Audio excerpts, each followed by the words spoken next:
আজকে সকালটা আমার শুরু হয়ে গেছিলো ঠাকুর ঘর থেকে। তো মানে 3টায় শুরু করেছিলাম। তো সকালবেলায় একদম স্নান টান সেরে চলে এসেছি ঠাকুর ঘরে। আর এখানে প্রথমে এসেই গোপুর স্নানের জল রেডি করে নিয়েছি। অবশ্য ঠাকুরঘর পরিষ্কার করে নিয়েছি, তো সেটার ভিডিও আর করা হয়নি। তো গোপুর স্নানের জল রেডি করে গোপুকে আগে স্নান দিয়ে দিলাম।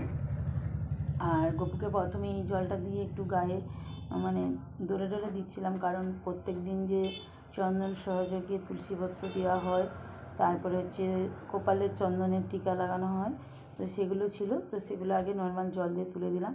আর স্নানের জলে কিন্তু আমি চন্দন দিইনি, কারণ এখন শীতকাল চলছে।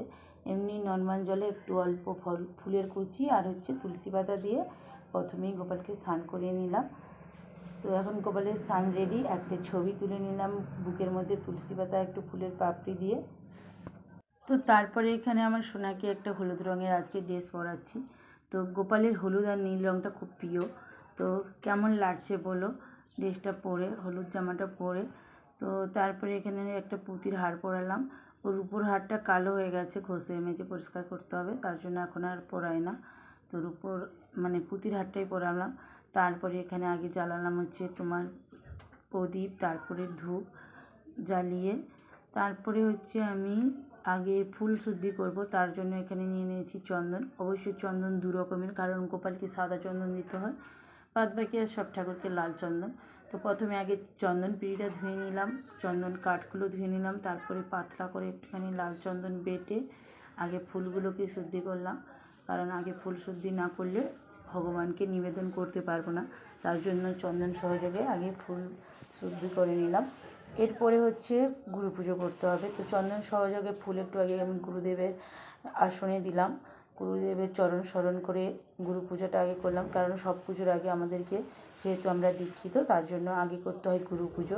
তো গুরু পুজোর পরে আমি গোপালকে তার জায়গায় বসিয়ে দিলাম। ওইখানে জায়গাটা একটু ছোটো ছিল, তার জন্য আগে গোপালকে বসিয়ে দিলাম, তারপরে সমস্ত ঠাকুরের পুজো সেরে নিলাম। তো পুজোর পরেই হচ্ছে ভোগ।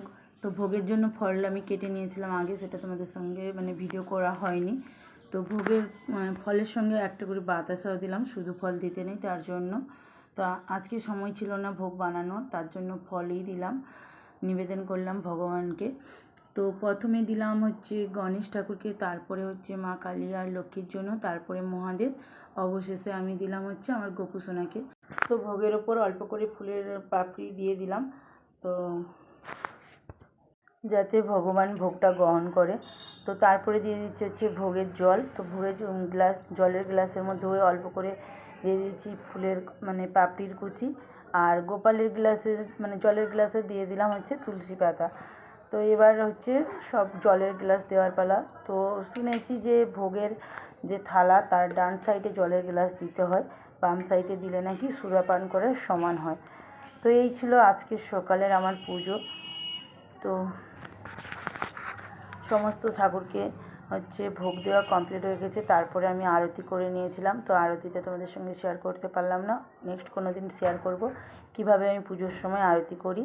তো তারপর সোনাদের একটু আমি হাতে করে খাইয়ে দিচ্ছিলাম, কারণ ওরা তো ছোটো, ওরা নিজের হাতে খেতে পারে না। তারপরে মানে দুজনকেই খাইয়ে দিয়ে মানে ফল বাতাসা খাইয়ে তারপরে খাইয়ে দিয়েছিলাম হচ্ছে জল।